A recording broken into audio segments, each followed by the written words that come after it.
Ha sido muy interesante el planteamiento que has hecho, Pedro, respecto de cómo se vincula democracia y participación. Eh, a veces existe una opinión que señala que hay un conflicto entre democracia representativa y democracia participativa. ¿Tú ves que hay un conflicto entre ambas categorías? No, Francisco, no, Mario y Nilda, no hay un conflicto. Yo creo que la democracia participativa es un complemento necesario para la democracia representativa. Que lo representativo permite dar y resolver la, quién asume la representación en el gobierno. Pero la democracia participativa permite que el ejercicio de gobierno sea algo con la ciudadanía incorporada en el ejercicio de ese gobierno, en la construcción social de las políticas públicas. Por eso es fundamental la democracia participativa, pero no se le podría concebir sin la democracia representativa. Es interesante lo que señala Pedro. Nilda, ¿tú coincides con esa apreciación de que no hay una contradicción entre democracia Sí, participativa y democracia representativa?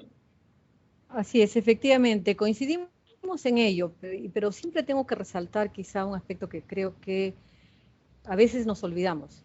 Muchos entienden a veces que la democracia participativa sustituye a la democracia representativa y eso no creo que sea la mejor forma de hacer que la gente participe.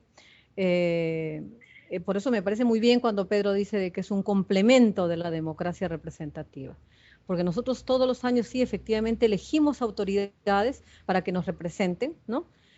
Y lo que pasa es que nosotros no les hacemos el seguimiento a esas autoridades respecto, por ejemplo, a las ofertas, a las promesas que hicieron durante su campaña electoral y si efectivamente están cumpliendo su plan de gobierno. Entonces, para ello, o sea, por eso establecemos que deben haber los mecanismos de transparencia dentro de las entidades del Estado para saber si efectivamente sus planes operativos responden a este plan de gobierno que establecieron. Y si efectivamente la ejecución presupuestal, por ejemplo, camina como dicen que está caminando, Sí, ¿no? Nilda, nos ha llegado una pregunta de Ernesto Gómez de México. Él es de una ONG de la Contraloría Ciudadana para la Rendición de Cuentas y nos pregunta cuáles son los obstáculos que tiene la participación ciudadana en los procedimientos de la administración pública. Eh, la pregunta, la verdad, se refiere a si lo que afirma la ley se cumple por la administración o qué dificultades tiene la administración para cumplir los principios generales de participación que la ley pueda señalar. Efectivamente, a veces el entramado legal es muy bueno, pero de nada vale una buena norma si es que efectivamente es letra muerta. Y lo que justamente hemos tratado en todo este tiempo nosotros es hacer digamos, establecer mecanismos que permitan que la ciudadanía pueda participar. Por ejemplo, transparentar nuestra información. Pero, ¿qué pasa? Se transparenta la información que te conviene, no toda la que tú quieras, la que se debería mostrar.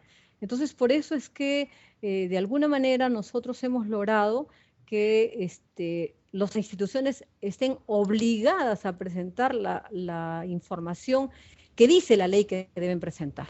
Y para ello, simplemente lo que hemos hecho es la información que ellos brindan por ejemplo, al Ministerio de Economía y Finanzas sobre ejecución presupuestal, sobre administración financiera, esa información es la que va directamente a sus portales de transparencia, ¿no? Excelente. Yo creo que es la mejor forma de poder de mostrar efectivamente que así se está haciendo. ¿Cuánta gente contrataron? Muy bien, entonces las planillas de personal, Sí. ¿no? Pedro, una O sea, consulta. la cuestión es Sí, hacerlo. muy bien, Nila, además te estamos viendo muy bien ahora. Pedro, una consulta. En América Latina muchas veces ha sucedido que se forman estructuras muy clientelares de favores que quienes están ocupando responsabilidades públicas se mantienen gracias al agradecimiento, al favor que brindan, y entonces se va creando una situación de dependencia de los ciudadanos respecto de determinados servicios o beneficencias que entrega el Estado. La concepción de ciudadanía entendemos que tiene que ir más allá, entendemos que tiene que ir a un concepto de derechos más que de asistencialismo. ¿Cómo lo estás viendo tú, Pedro, en este proceso interesantísimo que está viviendo El Salvador ahora? Exactamente, Francisco. Estamos, por un lado, con el esfuerzo para mejorar, para modernizar nuestro sistema representativo. Allí tenemos todavía serios problemas en el sistema de representación. Ahorita estamos, por ejemplo, buscando formas novedosas, mucho más claras, que permitan que el ciudadano se sienta representado por las autoridades que ha electo. Pero eso además lo vamos a fortalecer en la medida que el ciudadano ejerza y se sienta partícipe del ejercicio de gobierno. Y eso es a través de los procesos y mecanismos de participación ciudadana que parten de una adecuada y eficiente mecanismo de acceso a la información pública que debe tener el ciudadano. Un ciudadano informado, un ciudadano que es tenido en cuenta y expresa opinión y se le consulta y que se da cuenta que ese ejercicio que él hace es útil y es tomado efectivamente en serio, es alguien que se va apoderando de ese ejercicio de gobierno y luego vamos modificando ya lo que ha sido mucho la concepción tradicional del ejercicio del gobierno. Un poco lo tiene como un cheque en blanco. El que ganó la elección dice, bueno, yo tengo todo aquí, libre para hacer el gobierno a mi estilo y en la forma que yo consigo debe ser. Y aún muchas veces la propuesta misma en el programa de gobierno tiene que ser adecuada y readecuada de acuerdo a cómo los ciudadanos van participando ya en la gestión de ese gobierno en el periodo que le corresponde. De manera que yo creo que es un proceso en el cual probablemente nosotros en América Latina y en el caso de El Salvador, pues vamos todavía mejorando nuestros mecanismos de democracia representativa, todavía tenemos muchos déficits, pero necesitamos avanzar para precisamente volver más sostenible, más sólida la democracia representativa a través de una sociedad de ciudadanos que participan, que son consultados, que son tenidos en cuenta, que son parte del ejercicio de gobierno. Muchas gracias, Pedro. Nilda, ¿me escuchas? Sí, sí, Francisco.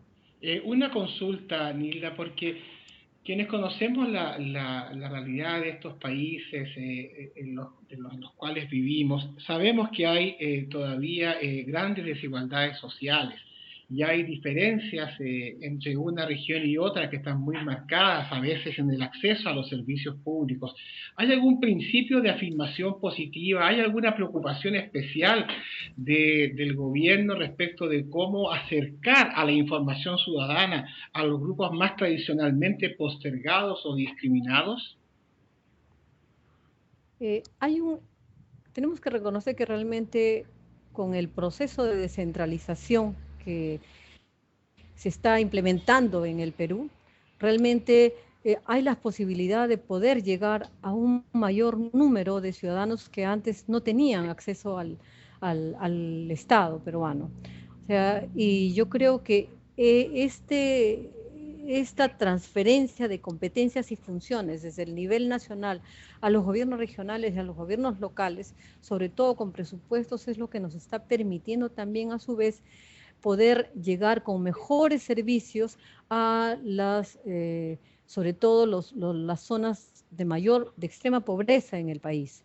Evidentemente que no es posible todavía solucionar todos los problemas. Yo creo que sería en ese momento decir algo que no es cierto, pero sí en lo posible, por lo menos durante este gobierno, ha habido un trabajo muy importante, ¿no?, en acercar el Estado al ciudadano, en ponerlo al servicio de los ciudadanos. Y sobre todo un aspecto que dice mucho de cómo es que impulsamos la participación ciudadana es cómo también en las políticas públicas deben participar los ciudadanos.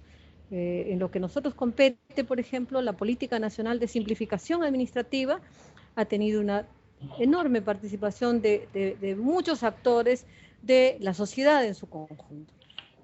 Y hemos logrado que tanto de los gobiernos regionales como de los gobiernos locales puedan ser partícipes de los principios y de analizar la problemática y después trazarnos una política nacional de simplificación administrativa que permita efectivamente que los ciudadanos puedan acceder con menos requisitos, en un plazo sobre todo predictible, a los servicios que brinda el Estado. Muy bien, Nilda, estamos ya concluyendo este panel. Vamos a pedirle a Pedro y a Nilda que nos hagan un minuto de despedida. Solamente quisiera preguntarle a Pedro si su oferta inicial de que este diálogo se haga en El Salvador se mantiene o ha sido una oferta de campaña, estimado Pedro. ¿Te refieres a la... Sí, la ley de acceso a la información ya ha sido aprobada. No, me refiero a la invitación. Me refiero a la invitación que nos has formulado inicialmente para que podamos ir a El Salvador a conversar de estos temas. La pregunta es si esa es una invitación que se mantiene o fue una promesa de campaña. No, absolutamente seria, es una invitación seria. Así que será un gusto. De hecho, hemos tenido acá relevantes personalidades del CLAD. Justamente está llegando este día, me parece, don Luis Tenorio por acá. Y hemos tenido oportunidad ya de él. Y el señor del Toro también estuvo hablándonos de participación ciudadana el año anterior. De manera que será un gusto y aquí los esperamos, por supuesto, con las ricas pupusas salvadoreñas. Denle nuestros saludos, por favor, al señor Tenorio. Y Nilda está bastante más cerca, así que podemos ir a verla también desde acá, por lo menos donde yo estoy. Nilda, ¿tus palabras para cerrar este panel? Bien, gracias Francisco, gracias a Pedro y a Mario que han compartido conmigo este panel. Realmente se renueva, se fortalece este compromiso de promover el derecho de acceso a la información para generar legitimidad al Estado, porque creo que con la participación de la ciudadanía, el Estado también se fortalece. Así es. Trabajemos todos para consolidar pues un Estado eficiente, transparente, descentralizado, al servicio de las personas, y que esas personas sean no solamente sujetos de derechos, sino también de obligaciones. Y creo que es lo que establece en esa corresponsabilidad social que debe haber. Bueno, con estas palabras iluminadas de Nilda podemos nosotros ya concluir este panel, el panel número 5 del acceso a la información pública para la participación ciudadana. Agradecer muy especialmente la participación de Pedro Alfonso Monterrosa de El Salvador, de Nilda Rojas Bolívar del Perú y de Mario Grullón de República Dominicana. Este es un panel que ustedes van a poder ver en la página web del sitio del Foro CLAD 2011, de manera que vamos a mantenernos comunicados. Saludos a El Salvador, saludos al Perú, y hasta aquí llega este panel. Muchas gracias.